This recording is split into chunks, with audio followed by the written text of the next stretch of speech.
All right, so here's a test of GPT-4 from OpenAI, their latest release of a couple weeks ago, and Midjourney version 5, which is a release of theirs just from a few days ago. So both pretty impressive in their new capabilities. And I wanted to do a test run. So I went ahead and I thought, well, what if I use GPT or Chat GPT, but version 4, and asked this question: describe the Mona Lisa in detailed natural language so that I can use it to prompt an AI art generator to recreate it perfectly. So just for reference purposes, I know we've all seen the Mona Lisa, but here's what she looks like in the original. A little bit touched up for digital, but just so that it's not so dark.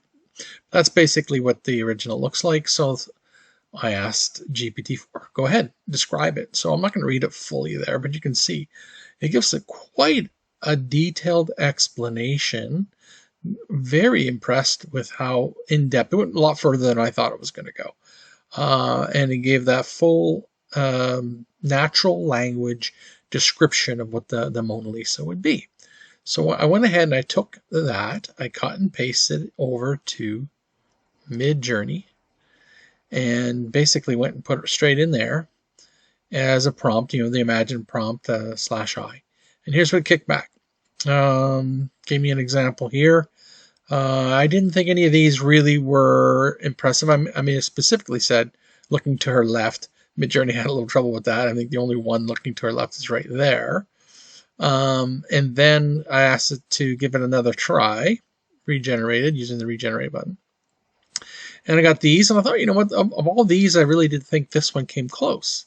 So I went ahead and generated that and said to give me a detail upgrade. But then I realized I made a mistake. I was actually working in Midjourney version 4 all the time. So I went over to settings, switched it over to version 5, and gave it the same prompt. But now look, this was the upscale from previously. So this is not bad, actually. If you consider that I did not refer to the Mona Lisa in any way, all I said at the end was in the style of Leonardo da Vinci. That's pretty good. It's not bad. But that was version 4. So kicking it back to version 5, same description. And I didn't really like what I saw. I mean, they had nothing wrong with them, but just didn't really match what the Mona Lisa was. This one came close, I guess you could say. But really wasn't what I wasn't really that impressed with. I was actually more impressed with version 4. But then I went and gave it another try.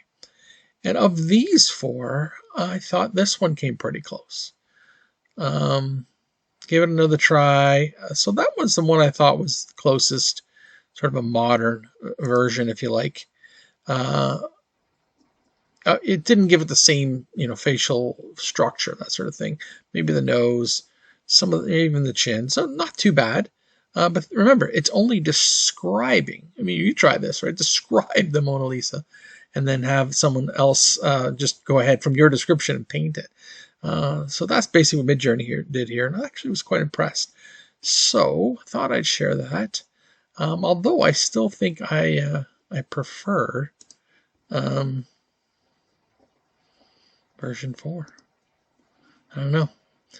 I guess that's why they say art is in the eye of the beholder. Either one of them is pretty cool. Actually, I just thought it was a good test, and I'd say that GPT-4 passed the test.